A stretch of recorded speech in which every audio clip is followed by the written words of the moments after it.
Welcome to Hong Kong Old Crimes Episode 2. This is Jana. Today we will be exploring a rare crime committed exclusively by women. Fetal abduction.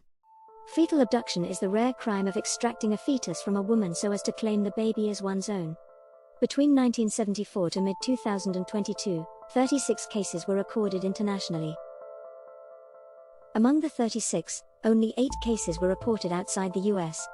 And one was in Hong Kong. In September 2008, Lee, a pregnant woman about to have her child the next month, was surfing the website Baby Kingdom, a popular Chinese website in Hong Kong with forums discussing pregnancy and child raising. She came across this post with the title, Baby Products. My baby will be born in mid-September, and my room is filled with baby products. I don't need all of them. Many of these products are suitable for newborns. PM me if you need them. The majority of the items are new.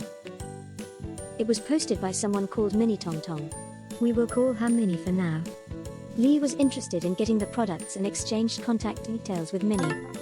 On September 16, 2008, at about 11:30 a.m., Minnie contacted Lee online to ask her if she had time to collect some baby clothing, milk bottles and other items that day.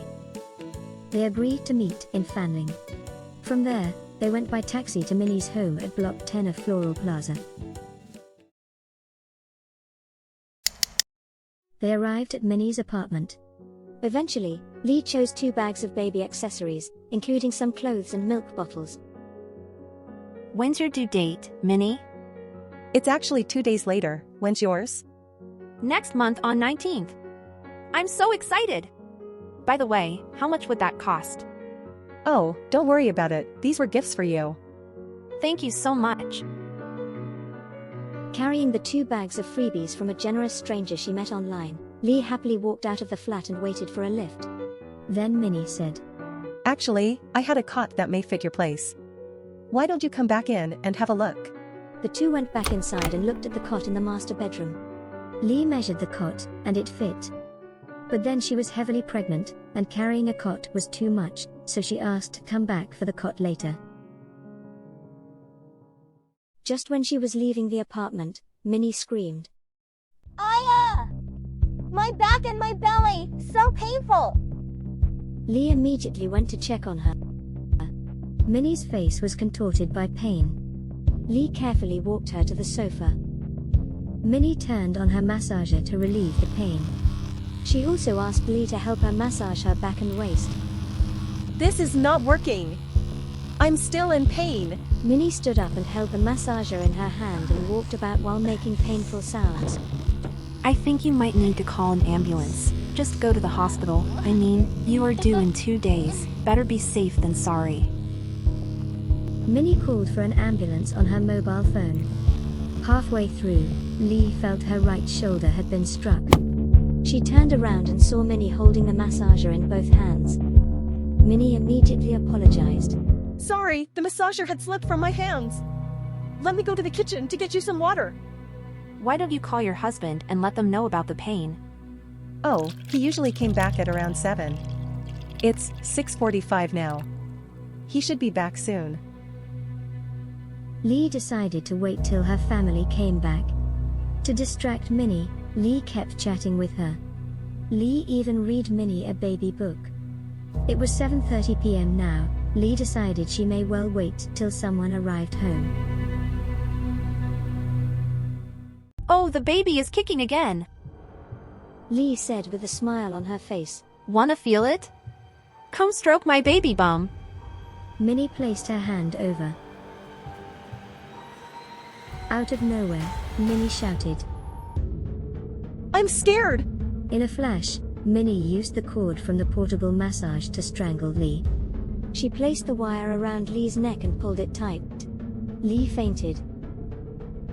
Minnie moved her to the kitchen. She took out a knife and made a cut down below the navel. Nervous, she tried to recall what she saw on YouTube about the cesarean section.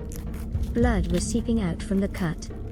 It was at this frantic moment she heard the familiar footsteps approaching from outside the apartment. It was her husband. Minnie tried to hide Lee in the cabinet, but it was too late. Her husband saw Lee's body and asked what happened. She's hurt herself. He dialed 999 right away. When the paramedics arrived, the husband directed them to the lower cabinet where Lee was lying with a black dress pulled up to her waist. She was breathing and had a little blood and saliva on her mouth. Her eyes were swollen. A light red mark was on her neck. Further, there was a cut wound of some 4 to 5 inches vertically below the navel made with a sharp instrument. She was cut open. The paramedic could see the yellow fat in the wound. Lee was taken to an ambulance. When asked by the officers what had happened, Minnie said, She cut herself with the knife she had been using to cut cookies. Lee was in critical condition and was placed in intensive care. The doctors performed an emergency cesarean section. The baby was transferred to the neonatal intensive care unit.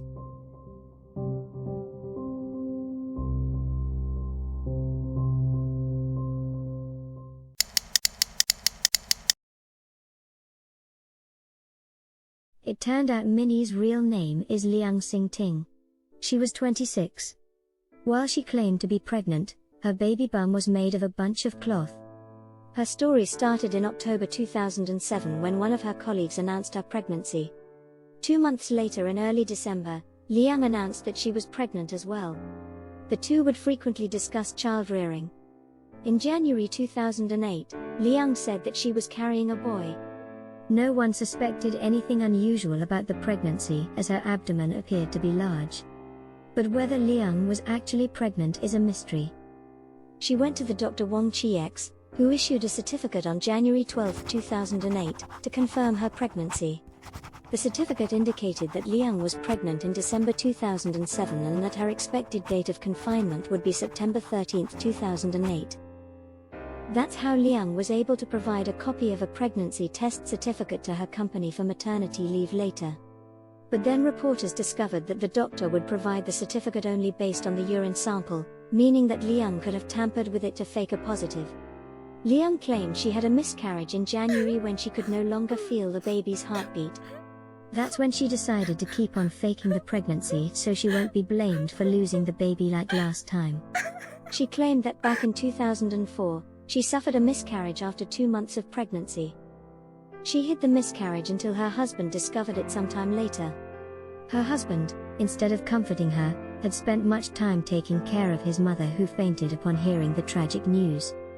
The couple's relationship was strained, partially because he spent most of his time on computer games, chicken and egg situation, isn't it? It is fair to assume that Leung, who was under the pressure to save her marriage and avoid blame for another miscarriage, decided to go on with the pretense. That is, if we assume she was really pregnant in the first place. She also copied the ultrasound image of her colleague's baby and textboxed her name on it. She started her maternity leave in early September. Her due date would be September 13, 2008.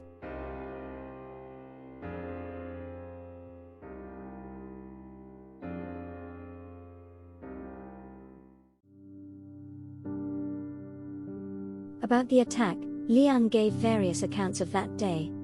She described her strangling of Lee as carelessly used the wire of the massaging machine at home to put pressure on her neck. He told the police that she gave Lee a knife to cut cookies. Lee's body suddenly suffered from cramp and stabbed her own abdomen with the knife. She said Lee had continually asked her to touch her belly. She said she just had a miscarriage 1 to 2 weeks ago. She felt that Lee was showing off her happiness. Notice that the time of her latest miscarriage contradicted her previous account that the miscarriage happened 8 months ago in January. My palms started to sweat. My legs started to become weak. I started to shiver all over. I don't know what I was doing, and I may have strangled Lee. I wanted to let go, but I had no control over my hands and legs. She said when Lee was unconscious, she had wanted to take the baby out. I wanted him to be my baby. In another account, she claimed she suddenly had an evil idea and wanted to see the baby. She got the glove and knife and made a cut. But she stopped not long after.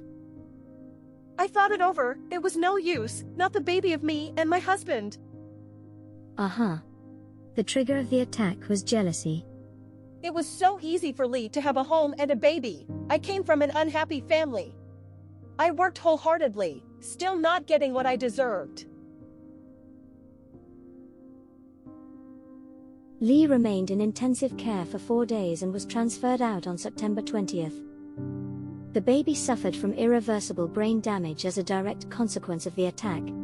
6 months later the child succumbed to complications and passed away on March 17, 2009.